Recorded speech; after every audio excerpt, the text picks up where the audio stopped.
મેઘરાજાની બેટિંગમાં માંડવ ગામે હડપ નદી પર બનાવેલ ડ્રીપ નાળું પહેલા જ વરસાદમાં ધોવાયું। ધાનપુર તાલુકામાં માંડવ ગામે હડપ નદી પર બનાવેલ ડ્રીપ નાળું મેઘરાજાની પહેલા વરસાદની બેટિંગમાં એક બાજુ સંપૂર્ણ ધોવાયું છે। એક વર્ષ પહેલા ધોવાયેલ નાળાનું કામ હાલ 10 દિવસ પહેલા કરવામાં આવ્યું। તે જગ્યા ઉપર પહેલા વરસાદના પૂરના કારણે તે જગ્યા ઉપર ડીપ નાળું ધોવાતા કામ કરનાર કોન્ટ્રાક્ટરની પોલ ખુલવા પામી છે।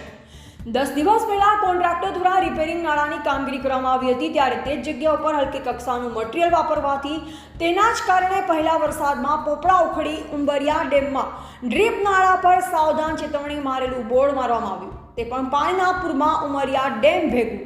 આ માંડવ ગામે હડપ નદીના ડ્રીપ નાળા પર વારંવાર રિપેરિંગની કામગીરી કરવામાં આવતી હોય છે, જે હલકી કક્ષાની કામગીરીના કારણે પહેલા જ વરસાદમાં ડ્રીપ નાળા પર ભંગાણ થતાં આવન જાવન કરતા વાહન ચાલકો હાલ સંપર્ક વિહોણા બન્યા છે। ત્યારે હવે જોઈ રહ્યું કે વહીવટીતંત્ર તાત્કાલિક ધોરણે ભંગાર થયેલા તૂટેલા નાળાની રિપેરિંગ કામગીરી હાથ ધરવામાં આવશે કે હલકી કક્ષાનું કામગીરી કરનાર કોન્ટ્રાક્ટર સામે વહીવટીતંત્ર કે આ મત વિસ્તારના દબંગ નેતાઓ તાત્કાલિક ધોરણે કામગીરી કરવાના આદેશ આપવામાં આવશે કે પછી ભીનું સંકેલી લેવામાં આવશે। ત્યારે હાલ ચોમાસા દરમિયાન રસ્તા પર હજારો વાહન ચાલકોને ભારે મુશ્કેલી કરવાનો સામનો વારો આવ્યો છે। ત્યારે અહીંયાથી રોજે રોજ 1000 થી 2000 વિદ્યાર્થીઓ સ્કૂલમાં અપડાઉન કરતા હોય છે। આ બાળકોને આ ડ્રીપ નાળાના કારણે ભારે તકલીફનો સામનો કરવાનો વારો આવ્યો છે તેવું અહીંના નાગરિકો જણાવી રહ્યા છે।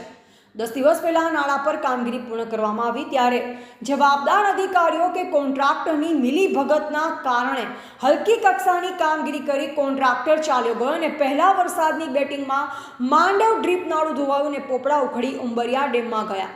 કોના વાકે તેવા અનેક સવાલો પૂછી રહ્યા છે। આ વિસ્તારમાં આવેલા નેતાઓને શું વહીવટીતંત્રના અધિકારીઓ વરસાદના કારણે સંપર્ક વિહોણા બન્યા?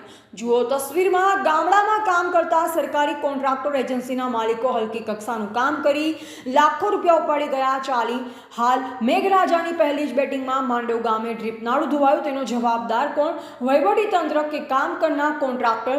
તેવા અનેક સવાલો લોકો હાલ તો પૂછી રહ્યા છે। રિપોર્ટર રમેશ દામા, દાહોદ જિલ્લા બ્યુરો ચીફ।